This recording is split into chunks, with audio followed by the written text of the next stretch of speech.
अंतरराष्ट्रीय युवा विद्वान, जैन दर्शन में यूनिवर्सिटी टॉप व गोल्ड मेडलिस्ट, जैन सिद्धांत एवं न्याय विषयों को सरलता से समझाने वाले, यूएसए, इंग्लैंड, ऑस्ट्रेलिया आदि अनेक देशों में जैन धर्म की महती प्रभावना करने वाले, पंडित टोडरमल पुरस्कार, युवा विद्वत रत्न आदि अनेक पुरस्कारों से सम्मानित मूर्धन्य विद्वान डॉक्टर संजीव कुमार गोधा जयपुर द्वारा जानिए धर्म का मर्म।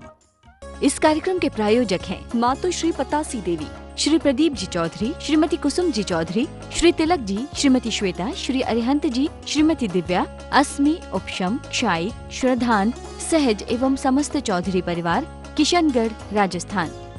तज्जयति परम ज्योति समम समस्तैरनंत पर्यायै दर्पण तल इव सकला प्रतिफलति पदार्थ मालिका यत्र परिमागमस्य बीजं निषेध जात्यंध सिंधुर्विधानम सकल नय विलसितानां विरोध मथनं नमाम्यनेकान्तं विरोध मथनं नमाम्यनेकान्तं।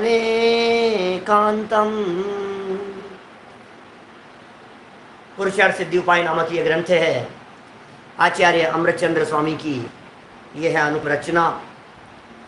हिंसा और अहिंसा की यहाँ चर्चा चलते हुए अहिंसा के संदर्भ में ये जीव विविध प्रकार की खोटी युक्तियाँ बनाता है और बताता है, और ये ऐसा कहता है इस तरह से की गई हिंसा में दोष नहीं है, ऐसी हिंसा तो की जा सकती है, यह हिंसा तो हम कर सकते हैं, इस प्रकार की हिंसा तो चलेगी।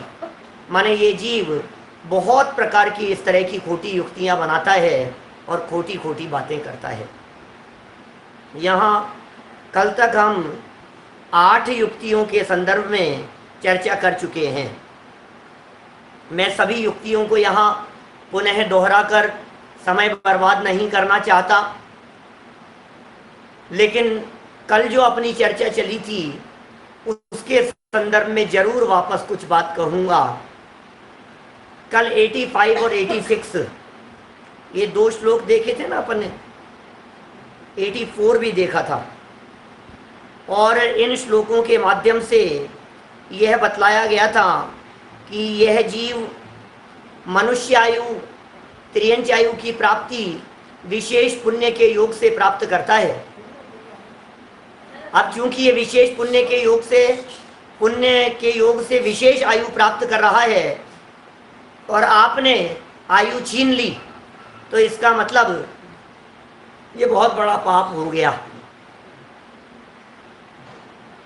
पुण्य के उदय से प्राप्त आयु का छीन लेना, आयु का निकल जाना, आयु का वियोग कर दिया जाना, ये अपने आप में ही महापाप का काम है। यदि हमारे हृदय में, हमारे मन में, हमारे विकल्पों में किसी भी तरह से यह परिणाम आता है कि मार दो, मनुष्य गति का जीव है, कुत्ता है बेचारा तड़फड़ा रहा है, लोग मार देते हैं। बिल्ली है, बहुत ज़्यादा घाव हो गए हैं, एक्सीडेंट हो गया है, तड़फड़ा रही है, लोग मार देते हैं। मैंने गोली मारने वाले भी लोग देखे हैं, सुने हैं मैंने, ऐसे जो गोली मार देते हैं उनको। भाई वो सैनी पंचेंद्रिय जीव है, वो सम्यक दर्शन की प्रकट करने की पात्रता रखता है, योग्यता रखता है, और यह त्रस पर्याय और सैनी पंचेंद्रिय पर्याय एक बार चले जाने पर, एक बार छूट जाने पर दोबारा प्राप्त होना दुर्लभ ही नहीं, महादुर्लभ, महादुर्लभ होता है। ये मनुष्य पर्याय मिली हमारे को और चला दी आपने, ये त्रस पर्याय मिली हमारे को और चला दी हमने, तो फिर क्या होगा बताओ? महा अनर्थ होगा और कुछ नहीं। देखिए फिर एक बात कही, हिसाब यदि अंत समय में आनंद में यदि ये जीव मरता है तो खोटी गतियों में जाता है, और कष्ट के बाद आनंद मिलता है। अभी पढ़ाई कर लो, बाद में आनंद मिलेगा। अभी मेहनत कर लो, बाद में फल होंगे। जगत में ये बहुत प्रसिद्ध कहावतें हैं, लोगों को किसी भी कार्य के लिए पुरुषार्थ जागृत करने के लिए, मेहनत करने के लिए, कहने के लिए कहते रहते हैं हम इस तरह की बातें, बोलते रहते, अरे भैया अभी मेहनत कर लो, भैया अभी दुकान में दिमाग लगा लो, अभी भैया ये कर लो, वो कर लो, अभी का कष्ट और बाद में आनंद। तो ये खोटी युक्तियां हैं। सच में ये हमारे यहाँ जैन परंपरा में ऐसा नहीं होता। अभी आप तकलीफ पाएंगे और बाद में आनंद भोगेंगे, ये जैन परंपरा का मार्ग नहीं है। ऐसा है कि पढ़ेगा लिखेगा तो राजा बेटा बनेगा, राजा बन जाएगा, ये देख कितने पढ़े लिखे हैं, देख इन्होंने कितनी मेहनत की है, मेहनत का कोई तोड़ नहीं होता, अभी तकलीफ पाले बाद में जीवन भर का आराम हो जाएगा। बिजनेस ने शुरू किया है तो पिता ये कहते हैं कि दिन रात एक कर लो, मेहनत कर लो बेटा, 2-3 साल तक तुमने यदि कड़ी मेहनत कर ली तो फिर बिजनेस ऐसा जम जाएगा, फिर तुम्हारे को तकलीफ नहीं होगी। जैन परंपरा का मार्ग, वीतरागी संतों का मार्ग इस तरह का है भैया। देखिए, हिंसा में धर्म ठहराने की 9वीं कुयुक्ति की तरफ हम बढ़ रहे हैं। 115 नंबर पेज है और 87। समाधि सारस्य भूयसोऽभ्यासात् स्वगुरौ शिष्येण शिरो न कर्तनीयं सुधर्ममभिलषिता। क्या कह रहे हैं? अन्वयार्थ पढ़ते हैं। सुधर्म अभिलषिता, सत्य धर्म के अभिलाषी शिष्य, शिष्य द्वारा भूये सह अभ्यासात, अधिक अभ्यास से उपलब्धि सुगति साधन समाधि सारस्य, ज्ञान और उगति करने में कारणभूत समाधि के सार को प्राप्त करने वाले स्वगुरु, अपने गुरु का शिरह मस्तक न कर्तनीयम, नहीं काटना चाहिए। आपको जानकर के आश्चर्य हो रहा होगा ये कैसी बातें कह रहे हैं, ये कैसी उल्टी सीधी बातें कह रहे हैं। ऐसा लग रहा है हमारे को मोटा मोटा सुनने पर ये बात किस तरह की उटपटांग कह दी है इन्होंने। अपने गुरु का मस्तक, माने कोई व्यक्ति समाधि में बैठा है और समाधि में बैठे बैठे अब उसको माथा काट दो तो मोक्ष हो जाएगा उसको। ध्यान के काल में मुक्ति से ज्यादा और बड़ा क्या होगा? ध्यान के काल में किसी जीव का मरण हो, ऐसा कहते हुए आपने लोगों को सुना है। आपने भी कई बार कहा होगा, अरे सम्मी शिखर जी कहे थे और मरण हो गया। गजब साहब, शिखर जी में जाकर के मरण, भगवान ऐसी मौत सबको दे, ऐसा लोग कहते हैं। शिखर जी में जाकर के मरण हो गया, धर्म पढ़ते पढ़ते, अरे यार इससे अच्छा तो कुछ हो ही नहीं सकता। देखो, जब कोई व्यक्ति स्वाध्याय करते करते किसी का मरण हुआ तो आप क्या कहेंगे? बोलो, बहुत अच्छी मौत हुई ना, स्वाध्याय करते करते मरा है, इससे अच्छा क्या होगा? अच्छा, एक दूसरा व्यक्ति स्वाध्याय कर रहा था लेकिन स्वाध्याय मंदिर में कर रहा था और वहां मरण हो गया, तो आप क्या कहेंगे? इससे अच्छा तो कुछ हो ही नहीं सकता। मंदिर में और स्वाध्याय करते करते मरण, इससे अच्छी मौत और क्या हो सकती है? बोलो। अच्छा, और बतलाऊं आपको, इससे और आगे बढ़ जाओ। कोई व्यक्ति आत्म स्वरूप के चिंतन में लगा हुआ था, ध्यान और साधना में लगा हुआ था, अब ऐसी स्थिति में उस जीव का मरण हो जाए तो आप क्या कहेंगे? अब तो बहुत ही अच्छा हो गया, अब सेठ तो सामायिक करते करते मेंढक बन गया था, सजल जी बता रहे। बोलो। लेकिन दुनिया में तो यही लगता है ना, साधना करते करते मरण हो तो इससे अच्छा और क्या होगा, आराधना करते हुए मरण हो तो इससे अच्छा और क्या होगा। अभी यहाँ ये जो बात कह रहे हैं, ये कह रहे हैं कि गुरु था और गुरु साधना में बैठा हुआ है, साधना के सार को उसने प्राप्त कर लिया है और शिष्य को कह दिया कि एक काम करना, तू जब मैं साधना में बैठा हूं उस समय तलवार लेकर के मेरे मस्तक को विदीर्ण कर देना, तो क्या होगा? मैं ध्यान के काल में मरूंगा तो परम गति की प्राप्ति हो जाएगी। ऐसा लोगों का सोचना है, ऐसा लोगों का मानना है, ऐसा लोगों का मिथ्या अभिप्राय, मिथ्या मत है। लेकिन देखिए टीका में क्या कह रहे हैं, पहले सरल अर्थ पढ़ लो। सत्य धर्म के अभिलाषी शिष्य द्वारा काम किया है, शिष्य ने, मारेगा तो शिष्य, उस शिष्य द्वारा अधिक अभ्यास से, माने जिस गुरु ने बहुत अभ्यास कर लिया है,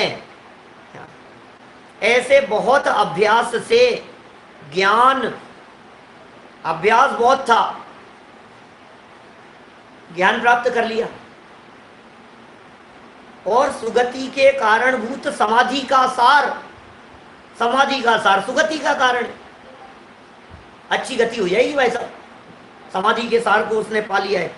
ऐसे सार प्राप्त करने वाले अपने गुरु का मस्तक नहीं काटना चाहिए। इसका मतलब दुनिया में इस तरह की भी मान्यता वाले कोई लोग होंगे, कोई गुरु होंगे जो ये कहते होंगे कि मैं साधना में बैठूं तो मेरा माथा काट देना। अब कौन मिलेंगे ऐसे लोग? होते होंगे भाई साहब। दुनिया बहुत बड़ी है, हमें नहीं मालूम, हम नहीं जानते हैं, लेकिन इतनी बड़ी दुनिया में कितने प्रकार के संप्रदाय चल रहे हैं, माने बहुत गलत गलत कितने हम जानते कितनों को हैं, जैनियों के बीच में उठते बैठते हैं, इससे ज्यादा पहचानते नहीं। तो मेरा कहने का मतलब यह है कि भाई इस तरह की मान्यता वाले लोग, अलग अलग तरह के विकल्प वाले लोग, अलग अलग तरह की मान्यता और अभिप्राय, खोटे अभिप्राय रखने वाले लोग दुनिया में हैं, बहुत लोग हैं। धर्म चाहने वाले, श्लोक नंबर 87 है और प्रवचन नंबर 68 है, ठीक है ना, इसलिए कंफ्यूजन नहीं हो। सुधर्मम अभिलषिता शिष्येण स्वगुरौ शिरः न कर्तनीयम। धर्म के चाहने वाले शिष्य को अपने गुरु का मस्तक नहीं काटना चाहिए। गुरु का मस्तक काट देते, अब कैसे लोग होंगे? कैसे हैं गुरु? भूयसः साधन समाधि सारस्य, बहुत अभ्यास से जिन्होंने सुवर्णभूत समाधि का सार पा लिया है। ओहो, समाधि अंत समय आ गया हो, ऐसा भी हो, अंत समय आ गया था गुरु का, ये भी तो बात हो सकती है। मेरे गुरु थे, गुरु का अंत समय आ गया था, जीवन उनका, जीवन में उन्होंने खूब धर्म ध्यान किया था, साधना की थी, और अभी भी अंत समय आ गया है, सब तरफ से जवाब दे दिया गया है और ध्यान और साधना में रब दिखाई दे रहे हैं। तो ऐसे समय में ये मर जाए तो इनकी सुगति हो जाएगी। हमारा गुरु अभ्यास में लग गया है, ध्यान समाधि में मग्न है, अभ्यास बहुत किया है। अब यदि इसके प्राणों का अंत कर दिया जाए तो वह उच्च पद को प्राप्त हो जाएगा। शिष्य ने सोच लिया ऐसा, ऐसा विचार करके शिष्य को अपने गुरु का मस्तक काटना योग्य नहीं है। अरे भाई, घुमा फिरा करके समाधान करते हुए तो एक ही तर्क दे रहे हैं, जिसका जो जाने, बस बात खत्म। उसकी वो जाने यार, तुम क्यों विकल्प करते हो? तुम काय को माथा मार रहे हो जबरदस्ती? उसकी जैसी होनहार होगी वो हो जाएगी। उसको मरना होगा तो मरेगा, उसको जीना होगा तो जिएगा।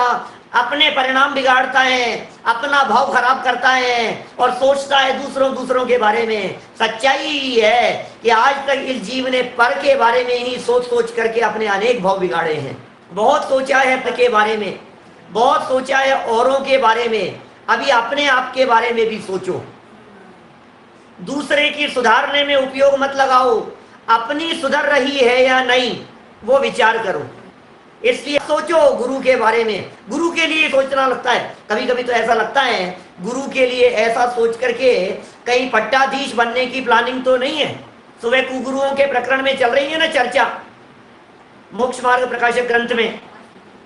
ऐसी प्लानिंग करता है, ये चले जाएंगे तो फिर गद्दी मेरे पास में आएगी, ये चले जाएंगे तो राजगद्दी मुझे ही मिल जाएगी, बोलो इनके बाद में फिर मैं ही संभालूंगा। तो कुल मिलाकर के इसकी जो मिथ्या बुद्धि है वो शायद हो सकता है उनका उत्तराधिकारी बनने के लिए कि इनको ऐसा करा दो, ये परलोक चले जाएंगे, ये मर जाएंगे, इनका मरण हो जाएगा और अपना काम हो जाएगा। देखिए क्या कह रहे हैं यहाँ, ध्यान समाधि में लीन है, मग्न है, बहुत अभ्यास किया हुआ है, और अब यदि इसके प्राणों का अंत कर दिया जाए, क्या गुरु के प्राणों का अंत कर दिया जाए तो वह उच्च पद को प्राप्त हो जाएगा। ऐसा विचार करके शिष्य को अपने गुरु का मस्तक काटना योग्य नहीं है। क्या? शिष्य के द्वारा अपने गुरु का मस्तक नहीं काटा जाना चाहिए। उसने जो साधन किया है उसके फल को वह भविष्य में प्राप्त करेगा ही। तू हिंसा करके पाप किस लिए उत्पन्न करता है? भाई तू हिंसा का विकल्प मत कर। तू हिंसा करके से पाप का आश्रय होगा। तुझे इस हिंसा के परिणामों से कैसी दुर्गति का बंध होगा तू इसकी कल्पना नहीं कर सकता है। गुरु की सुगति में तेरी दुर्गति है। यदि तू ये सोच रहा है कि इससे गुरु की सुगति हो जाएगी, तो गुरु की तो जो होगी सो होगी, उसके परिणामों के आधार पर तेरा क्या होगा ये बता। क्या बोलो, तेरा क्या होगा? तू भी तो नरक निगोद का पात्र होगा कि नहीं? गुरु की संभालने के चक्कर में तूने अपना भाव बिगाड़ लिया कि नहीं? जैसे दुनिया में लोग बच्चों के चक्कर में अपना भविष्य बिगाड़ते हैं, लोग परिवार के चक्कर में अपना फ्यूचर बिगाड़ते हैं। जंगल में था, आश्रम में रहता था, गुरुओं के आश्रम में रहता था और स्वयं उत्तराधिकारी बन जाएगा और गुरु को पार लगाने की भावना से इस तरह का तूने कार्य कर लिया। तो तूने हिंसा के बारे में विचार विकल्प किया, यह भी तेरा खोटा ही विकल्प है। ठीक है, एक श्लोक और देखिए। बोले यार ऐसा कौन होता होगा? आपको लगता है जैसा प्रश्न आपको उठ रहा होगा ना, ऐसा ही प्रश्न शायद अमृत चंद्राचार्य को भी लगा होगा, उन्हें भी लगा होगा। उनको ऐसा विकल्प आया होगा कि यार ऐसा लगता है, हमें ऐसा लग रहा है कि ऐसे तो कोई नहीं होंगे। ये काल्पनिक बात कह रहे हो आप।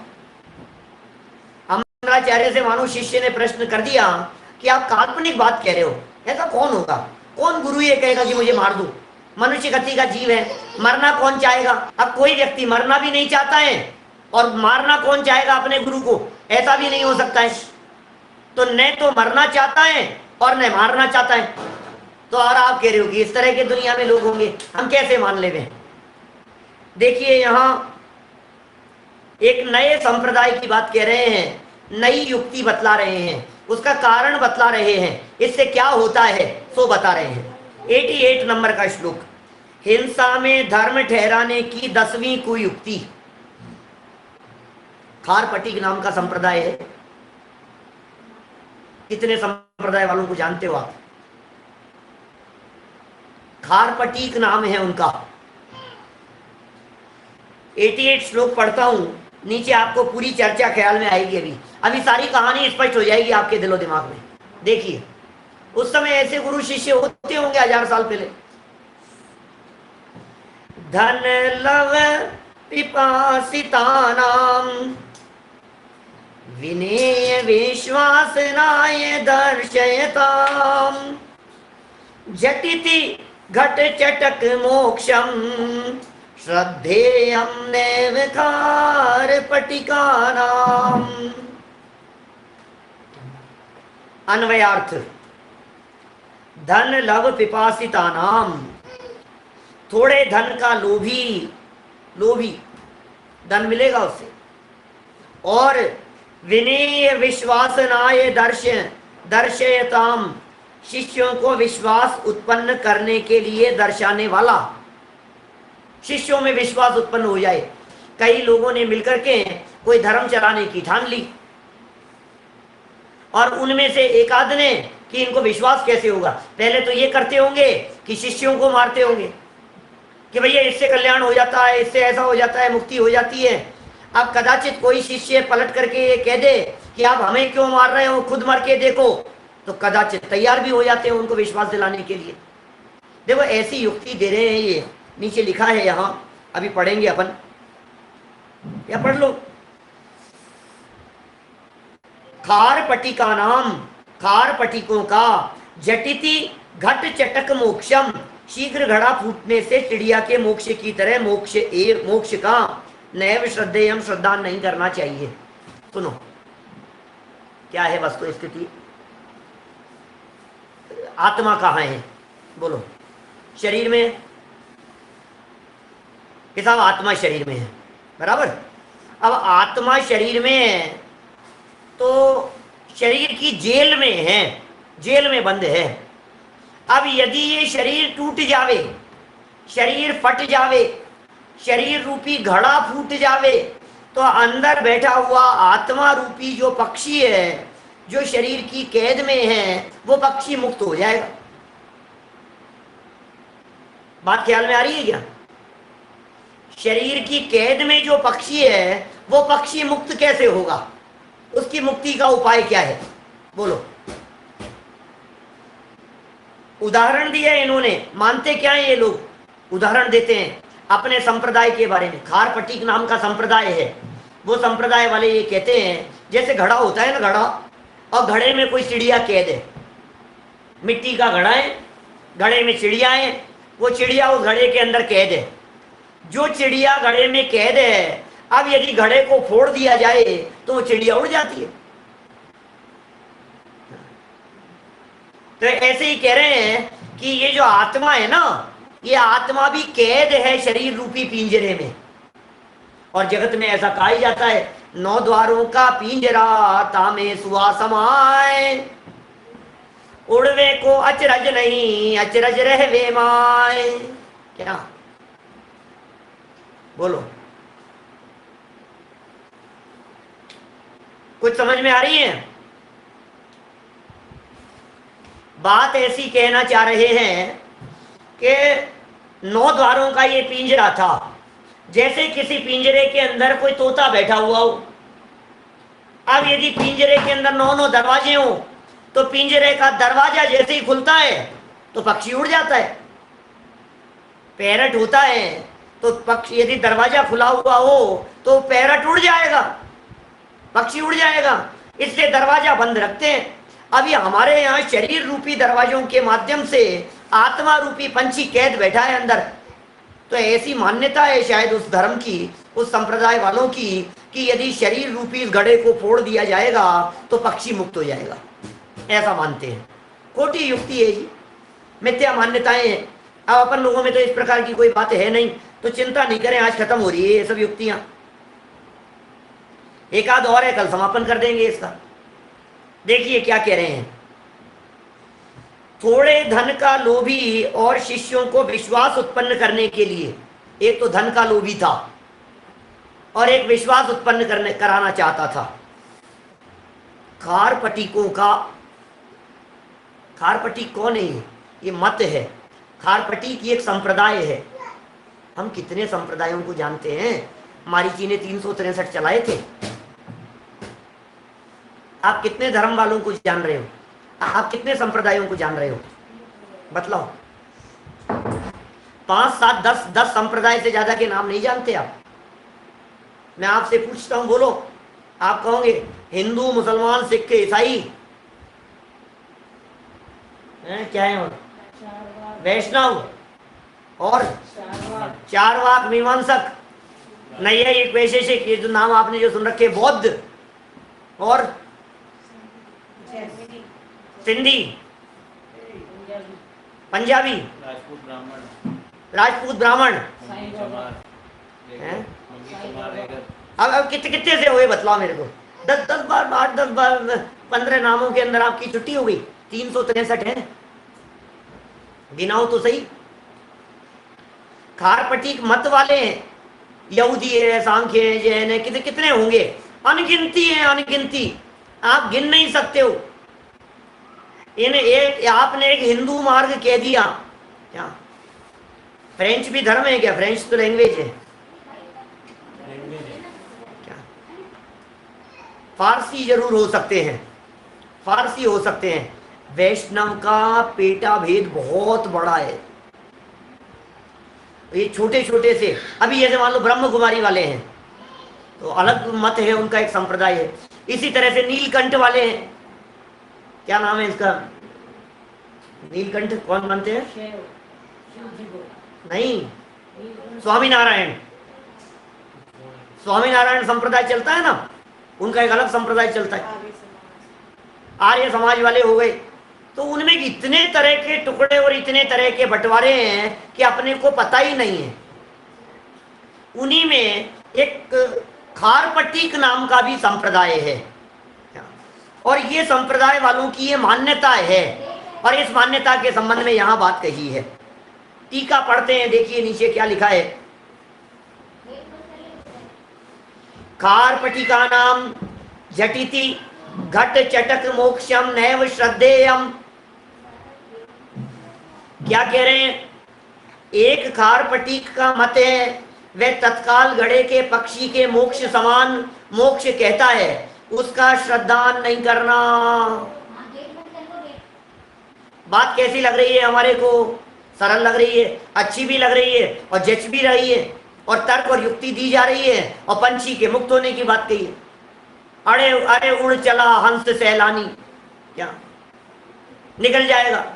खारपट्टी के खाटू श्याम में अलग है, खारपट्टी का अलग है। इसका आगे पढ़ते हैं अपन, टीका ही है इसकी, तो 117 नंबर पेज पर देखो। पूरी करें चर्चा को, ज्यादा कोई विशेष बातें हैं नहीं, है ना, ज्यादा रुकने में सार भी नहीं है, सारभूत बात करें अपन। कोई खारपट्टिक नाम का मत है कोई इस तरह का मत, ये टोडरमल जी लिख रहे हैं। उसमें मोक्ष का स्वरूप ऐसा कहते हैं कि जिस प्रकार घड़े में पक्षी कैद है, ऐसा मोक्ष कहते हैं वो लोग। मोक्ष के संबंध में भी अलग अलग तरह की धारणाएं अलग अलग है लोगों की। हर धर्म संप्रदाय वाले अलग अलग प्रकार की मुक्ति की कल्पना करते हैं। जैसे सुबह हमने काशी करौंत के संबंध में पढ़ा था ना, इसी तरह से लोग मोक्ष के संदर्भ में अलग अलग प्रकार की मान्यताएं रखते हैं। ऐसा समझते हैं मर जाएगा, ऐसे मरेगा तो ऐसे मोक्ष हो जाएगा, ऐसे मरेगा तो ऐसे मोक्ष हो जाएगा, शिष्य ने मारा तो मोक्ष हो जाएगा, समाधि के काल में मरेगा तो मोक्ष हो जाएगा, और मरते ही मोक्ष मान लेते हैं। कुछ ऐसे भी संप्रदाय हैं, चार वाक जैसे, पंचभूत में मिल गया और मोक्ष हो गया। तो आत्महत्या भी हो सकती है, पर की हिंसा भी हो सकती है, दोनों प्रकार की बातें हो सकती है सजल भाई। क्योंकि गुरु ये कह दे कि भाई मैं समाधि में हूं, तुम मुझे मार दो, और लिख करके दे देवे और शिष्य मार देवे उसे, तो इस तरह की भी चल सकती है। लेकिन अभी तो ये देश आजाद होने के बाद में संविधान और कानून इतने सख्त हो गए हैं कि शायद ये इस तरह के संप्रदाय 50-60 सालों से नहीं चल रहे होंगे। मरने मारने वाले जहां हैं, ये कह रहे हैं 8वीं और 10वीं युक्ति में क्या अंतर है। 10वीं युक्ति तो चिड़िया मुक्त होने वाली बात कह रहे हैं, और 8वीं युक्ति के अंदर जो बात कही थी उसमें तो सुखी हो जाएंगे, मर करके सुखी हो जाएंगे, ये बात कही थी। वहां सुखी होने की बात कही थी, यहां मुक्ति होने की बात कह रहे हैं, या मोक्ष की बात कर रहे हैं। वहां तो ये कहा था दुखी जीवों को दुख के काल में मरेगा तो सुख मिलेगा। मैंने कहते हैं ना, अंत समय यदि सारे पाप यहाँ भोग लिए तो फिर भविष्य अच्छा मिल जाएगा। ये तो 8वीं युक्ति थी। और 10वीं युक्ति में ये कह रहे हैं मोक्ष ही हो जाएगा साफ साफ। दिया बुझ जाने को मोक्ष मानते हैं, ज्योत में ज्योत मिल जाने को मोक्ष मानते हैं, ब्रह्म में ब्रह्म मिल गया, सारे के सारे जगत में जितने भी जीव दिखते हैं ये सब ब्रह्म के ही अंश हैं, और हमारा अंश उनमें जाकर के मिल जाएगा तो काम हो जाएगा। ऐसा समझता है ये व्यक्ति। देखिए, कोई खारपट्टिक नाम का मत है, उसमें मोक्ष रूप ऐसा कहते हैं कि जिस प्रकार घड़े में पक्षी कैद है, घड़ा है, पक्षी कैद है, यदि उस घड़े को फोड़ डाला जाए तो पक्षी बंधन रहित मुक्त हो जाएगा। बात तो सही लग रही है, सब मिथ्या मान्यताएं हैं। देखो, उसी प्रकार सिद्धांत क्या है, उसी प्रकार आत्मा शरीर में बंद है, आत्मा बंद है शरीर में। कहते हैं लोग ऐसा भी मानते हैं, मरते समय की आंखें खुली रह जाए ना, कैसे खुली रह जाए आंखें मरते समय, और निकल गया प्राण, आंखों में से जीव निकल गया इनका दरवाजा में, इसको आत्मा को आंखों में से जगह मिल गई निकल जाने के लिए। मरते समय किसी जीव का मुंह खुला हुआ, ऐसे ऐसे मर गया कोई, तो ऐसे लगता है इनका तो जीव है ना मुंह में से निकला है। अरे आत्मा कोई ऐसी लिक्विड है जो मुंह में से निकलेगी? आत्मा को ऐसा समझ रखा है जो आंखों में से निकलेगी, कान में से निकलेगा। सब उल्टे सीधी मान्यताएं हैं। आत्मा जो शरीर में से निकलता है उसको निकलने के लिए शरीर को फोड़ने की जरूरत नहीं होती, शरीर को तोड़ने की जरूरत नहीं होती।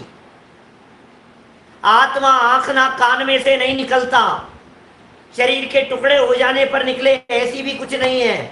शरीर ज्यों का त्यों बना रहे, आंखें भी बंद हो और मुंह भी बंद हो और नाक और कान भी बंद हो, तो भी ये आत्मा सर्वांग से ऐसा कैसा निकल जाता है, सर्वांग से निकलता है आत्मा।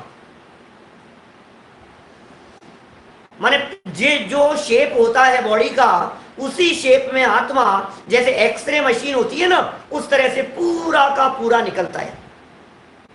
जैसे होता है ना, क्या कहते हैं अपन उसको, स्कैनिंग जिसे कहते हैं, स्कैन किया और स्कैन करके ऐसा कर तो पूरी की पूरी पिक्चर आ गई। एक फोटो थी, उस फोटो को अपन ने यहाँ रखा और स्कैनर उसके ऊपर से घूमा तो सेम वैसी की वैसी जेरॉक्स इधर निकल गई।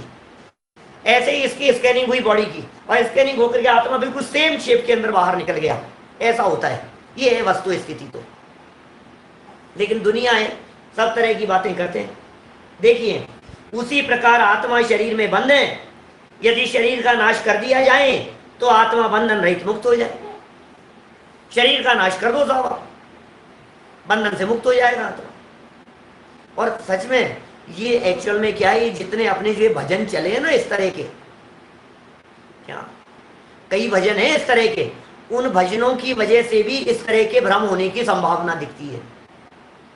पुराने कई इस तरह के भजन होंगे, अमित भाई बढ़ जाते जी, इस तरह के भजन कई होंगे हमारे, जिन भजनों में, प्राचीन भजनों में भी 150 सालों के अंदर पुराने, अभी तो अपने आध्यात्मिक भजनों का दौर चल पड़ा है।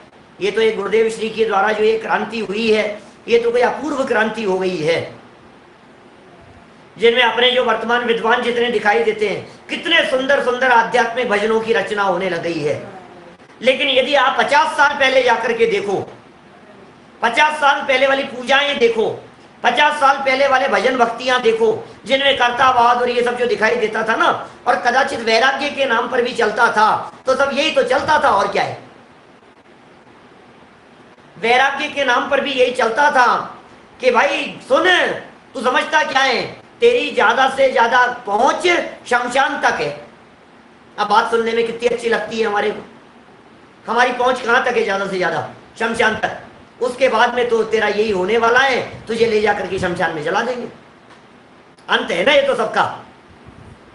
अब बात अपने बहुत अच्छी बात कही साहब, बहुत अच्छी बात साहब।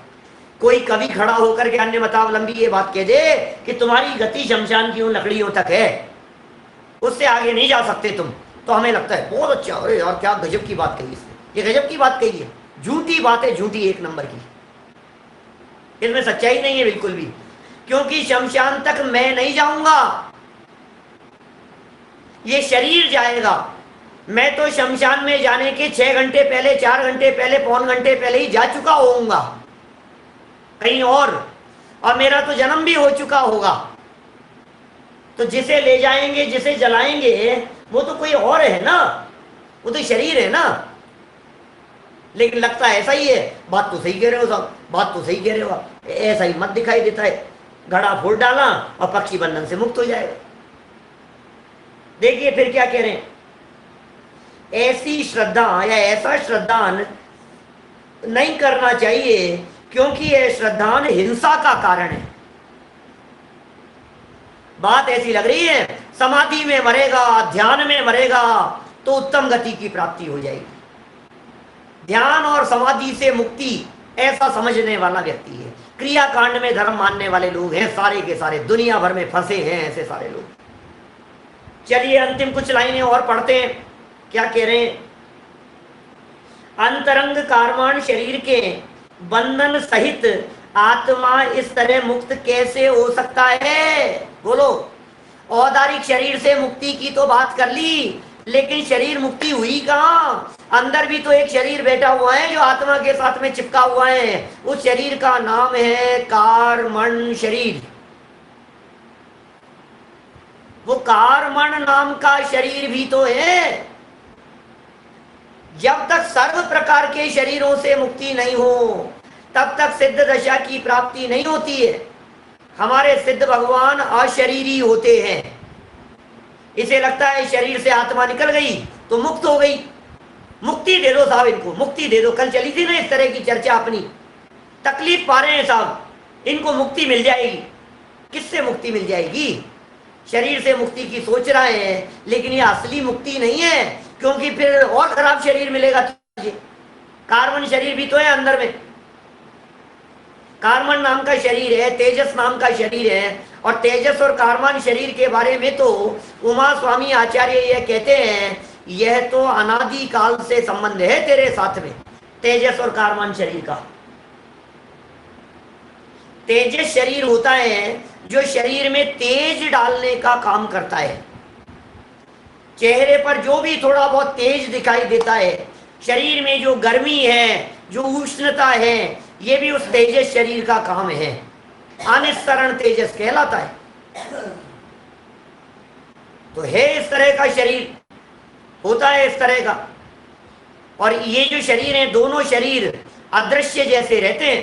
तेजस और कार्बन शरीर इन चर्म चक्षुओं से दिखाई नहीं देते। शरीर तो पौद्गलिक है, 5 प्रकार के शरीर होते हैं कुल।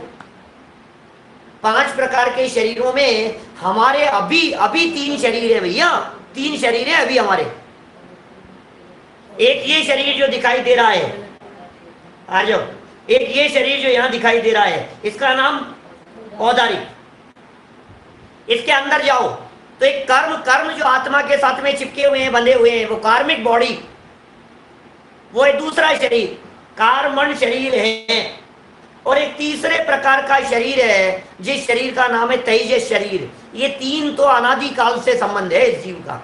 औदा की जगह वैक्रियक हो जाता है, कभी देव नरक में चला जाता है। तो इस कार्यक्रम के प्रायोजक हैं मातु श्री पतासी देवी, श्री प्रदीप जी चौधरी, श्रीमती कुसुम जी चौधरी, श्री तिलक जी, श्रीमती श्वेता, श्री अरिहंत जी, श्रीमती दिव्या, अस्मि, उपशम, क्षाई, श्रद्धान, सहज एवं समस्त चौधरी परिवार, किशनगढ़, राजस्थान।